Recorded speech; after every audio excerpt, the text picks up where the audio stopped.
quien es oncólogo médico, investigador, también tiene funciones de auditoría médica y es médico asistente actualmente de la clínica AUNA de la ciudad de Trujillo, al norte del Perú. Bienvenido, Joan. Joan va a disertar, creo que va a dar el primer approach de todo lo que va a ser la disertación del resto de la mañana y tarde sobre anticuerpos conjugados en el manejo de enfermedad de HER2. Por favor, Joan. Muchas gracias, doctor. Un placer estar acá. Vamos a hablar con ustedes, si me pueden colocar las diapositivas, por favor, sobre un tema sumamente interesante que son los anticuerpos monoclonales. Vamos hablando un poco sobre esto.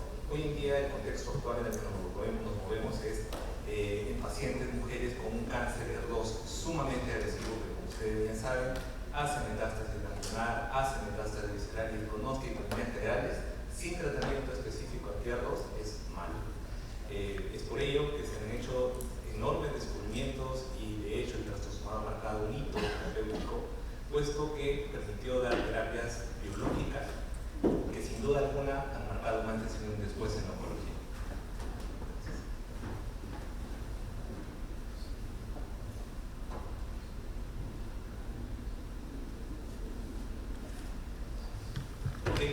Y para aterrizar un poco mejor la idea, quiero presentarles a una paciente que probablemente, como algunos de nosotros, hemos tenido la oportunidad de tocar. Una mujer con un cáncer de mama metastásico HER2 sumamente agresivo, que en el sistema público recibió un tratamiento estándar con trastuzumab, que logró mantener la enfermedad controlada por alrededor de 9 meses. Sin embargo, luego de esto, la enfermedad, como es lógico, progresó.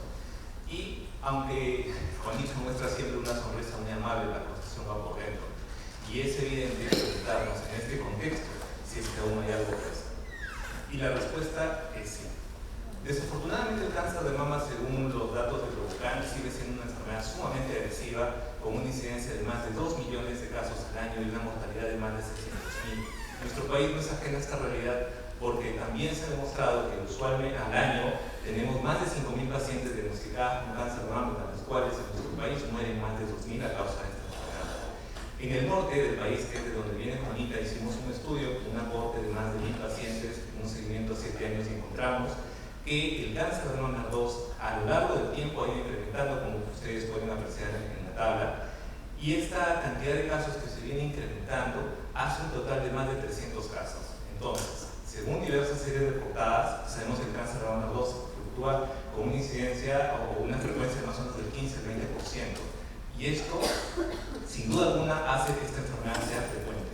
Pero no solo eso, sino que también es una enfermedad con un comportamiento sumamente agresivo. Ya lo decía el profesor Sleiman en el año 87, cuando detectó que en líneas celulares de cáncer de mama encontró una amplificación de esta proteína hasta ese entonces poco conocida, que le permitió hacer un análisis pronóstico en función de la expresión del oncogene HER2 y el mal pronóstico que estas pacientes tenían. Posteriormente se estableció que la proteína HER2 era una proteína que pertenecía a un grupo de receptores de transmembrana con un dominio de tirosina quinasa y que tenían funciones muy claras en relación al crecimiento celular descontrolado de aquellas células que tenían esta proteína. Para tener una idea, el cáncer de mama 2 tiene una sobreexpresión que llega a ser de 1 millón versus lo normal que tendría que ser alrededor de 30.000. Hagámonos una idea en base a este gráfico que ustedes pueden apreciar, donde vemos que para funcionar el HER2 pues necesita unirse a otra proteína 2 a través de la homodimerización, junto a una proteína R1, R3 o R4, heterodimerización, y esta señalización celular descontrolada de más de 1 millón de proteínas entenderán que genera un crecimiento celular sumamente agresivo.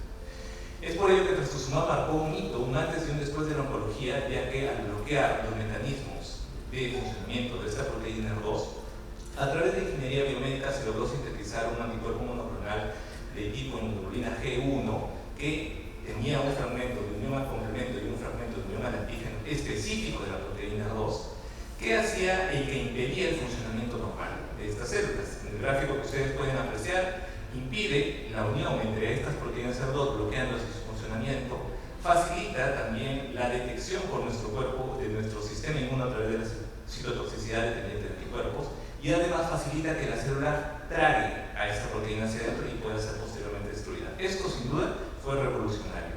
Y lo que inicialmente se pensó, se descubrió en ensayos preclínicos, tuvo una correlación clínica en el estudio del Dr. Eyerman, donde demostró que dar trastuzumab más quimioterapia, sin duda alguna, daba mejores resultados que dar solamente quimioterapia.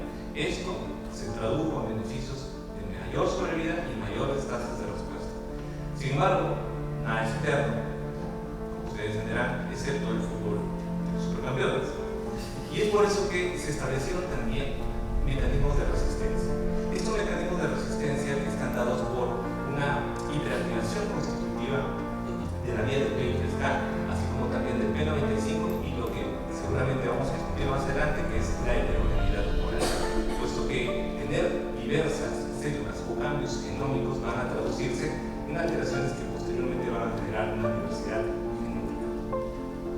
Es por ello que la evolución del tratamiento de Tier 2 ha tenido hitos que han venido dándose uno tras del otro. En específico, el trastuzumab en el año 2029, que inicialmente fue dado en un escenario metastásico, posteriormente tuvo una aplicación en el escenario adjuvante. Posteriormente se descubrió para el 2012 el trastuzumab, y vamos a hacer un spoiler acá, que es el motivo de la presentación, en relación al descubrimiento de los anticuerpos conjugados, que sin duda alguna este gráfico con inteligencia artificial trata de resolver un poco su funcionamiento, seleccionar específicamente los targets terapéuticos para poder entregarlos en ellos la droga, de tal manera que vencemos los obstáculos que tradicionalmente nos muestra la quimioterapia. Como sabemos, la quimioterapia son terapias tóxicas que no tienen una especificidad establecida y que más bien vemos con cierta pena los efectos tóxicos de estas drogas, por lo que hoy por hoy una de las grandes limitantes de la quimio, y que es obligar al tratamiento oncológico, pues es el estrecho margen terapéutico. Con la intención de sobrepasar todos estos eventos es que se generaron los anticuerpos conjugados que permiten no solo entregar de manera eficiente y sumamente selectiva, escoger a la célula alterada para poder darles a ellas mismas una carga citotóxica que probablemente nos entregue o que esté en dosis habituales, pues sería tal. Entonces, estos anticuerpos conjugados no son de ideación reciente, sino que más bien ya desde el año de 1913, el premio Nobel de Medicina, el Dr. Ehrlich, ya establecía la necesidad de generar un misil biológico. Y este misil biológico, casi un siglo después, se ha descubierto y es un arma que permite ser sumamente dura y selectiva con el tumor, pero inactivo con los normales, siendo hoy por hoy un cambio de paradigma en el tratamiento del cáncer de mama 2. Los anticuerpos monoclonales, los anticuerpos conjugados, tienen una estructura fundamentalmente dividida en tres grandes estructuras. Una zona de anticuerpo que permite llevar a través de un linker o un conector una carga citotóxica denominada payload. La finalidad es establecer y poder detectar solamente aquellas células que tienen una gran expresión de la célula de target anormal, y a estas células que lo expresan poder entregarles la carga citotóxica y por ende poder destruir la cáncer. La primera prueba que tenemos de este tipo de drogas pues viene dado por el trastuzumab etancina, un primer troyano descubierto, que como ustedes pueden fijarse en el gráfico tiene una estructura sumamente parecida al trastuzumab, pero la diferencia es que adicionalmente tiene en promedio una ratio droga anticuerpo de 3.5, vale decir que este anticuerpo permite entregar entre 3 a 4 moléculas de cargas citotóxicas o payload de entancina. La entancina es un citotóxico sumamente potente que lo que hace es, como ustedes pueden ver también allí, el trastuzumab entancina detecta la proteína 2, se une a través de ella, es internalizado en los endosomas y el ambiente ácido del endosoma permite escindir a esa carga citotóxica y dejarla libre para destruir lo que puede dentro de ella, y claramente el efecto lo hace inhibir la formación de microtúbulos en el citoesqueleto de las células, condicionando una muerte celular. Desafortunadamente, esta droga tiene la limitación de que solamente está circunscrito su funcionamiento a las células afectadas o a las células seccionadas. Vamos a ver que esa es la principal diferencia con trastuzumab. Trastuzumab en el estudio Emilia encontró que en más de 900 pacientes demostraba un beneficio en sobrevida libre de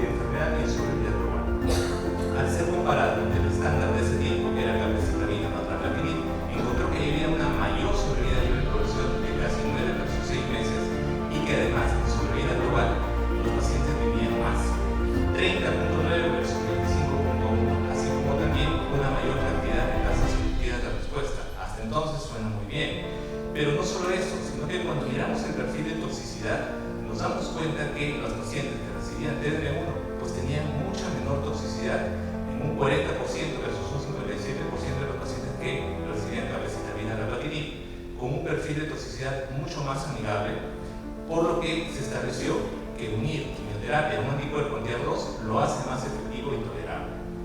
Los avances biomédicos continuaron y se pudo descubrir posteriormente al trastuzumab deruxtecan, una droga sumamente interesante en estos últimos tiempos, que tiene un mecanismo de funcionamiento similar, en el cual existe una proteína HER2 adherida a través de un linker a 8 drogas o 8 cargas o payloads. Esto permite tener una mayor cantidad, una entrega de mayor drogas citotóxicas. Recordamos que Transcina tenía solamente 3.5, Trastu entrega 8 cargas citotóxicas, pero la diferencia importante es que permite que estas drogas puedan ejercer un efecto bystander, es decir, la estructura hidrofílica del deruxtecan permite que las células puedan atravesar esta carga citotóxica, atraviese la membrana y pueda llegar a las células que están a su alrededor. Y este mecanismo diferencial del efecto bystander es lo que permite que esta droga no solamente sea tóxica con la célula que está siendo seleccionada, sino además con las células que están en la vecindad. Sabemos que en células de tipo HER2, cáncer de mama 2, no todas tienen la misma expresión de proteínas HER2, por lo que las que están en la vecindad pueden también verse afectadas por este famoso efecto bystander.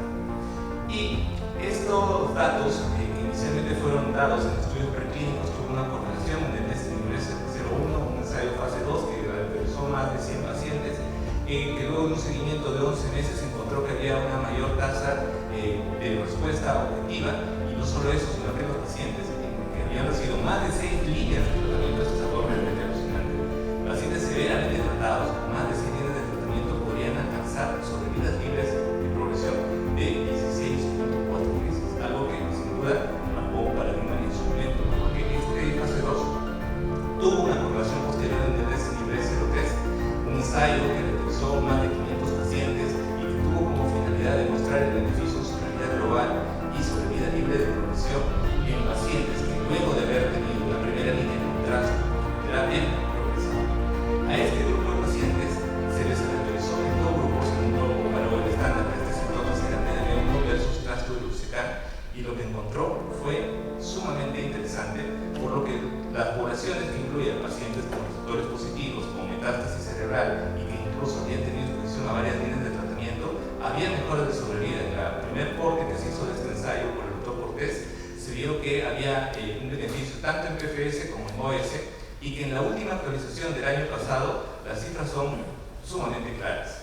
En un seguimiento de más de 41 meses, los pacientes que reciben Trastu y deruxtecan alcanzan una sobrevida libre de progresión de 29 meses versus 7 meses, y la sobrevida global llega a ser 52 meses versus 42 meses cuando se da Trastu en Transcina. Sin duda, todo un hito. Y estas drogas sin duda han tenido un impacto sumamente importante en las sobrevidas, pero a costa de algunas toxicidades nuevas que no veíamos con el Trastu en Transcina. De hecho, la neumonitis o enfermedad intersticial pulmonar, que se presenta alrededor del 15% de pacientes con estas características, pues sigue siendo una enfermedad que necesitamos pensar y necesitamos saber abordar. Es por ello que el doctor Tarantino, en una data publicada el año pasado para JCO, señala las 5 S para poder reconocer la neumonitis pulmonar. El screening, es decir, seleccionar adecuadamente al paciente a quien vamos a entregar el medicamento.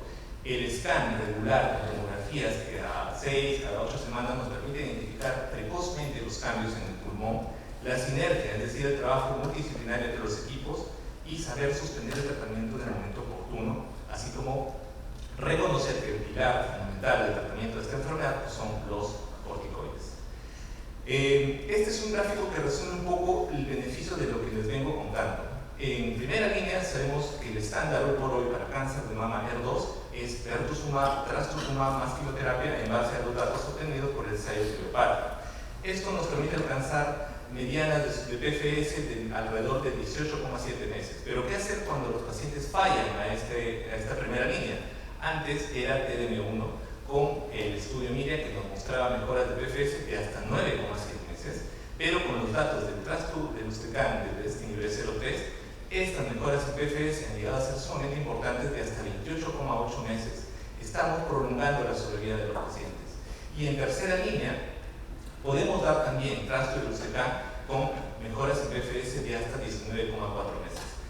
Estamos cambiando la historia del tratamiento del cáncer de mama. Una paciente que tradicionalmente sin terapia específica podría vivir 4 o 5 meses, hoy en día está teniendo, como ustedes pueden calcular ahí, más de 70 meses de sobrevida de enfermedad. Al ser anticuerpos monoclonales, estructuras modulares, nos hace pensar que esto puede modificarse tanto anticuerpos, tanto linker o tanto payloads, lo que hace sumamente interesante poder generar con inteligencia artificial potenciales cambios como los anticuerpos biespecíficos, los anticuerpos que en lugar de llevar quimioterapia lleven sustancias que generen una mejora en el sistema inmune o incluso llevar en lugar de quimioterapias radionúcleos. Sin duda quedan muchos retos como mejorar el perfil de toxicidad, explorar el mejor secuenciamiento para dar un mejor tratamiento y nuevos targets por descubrir.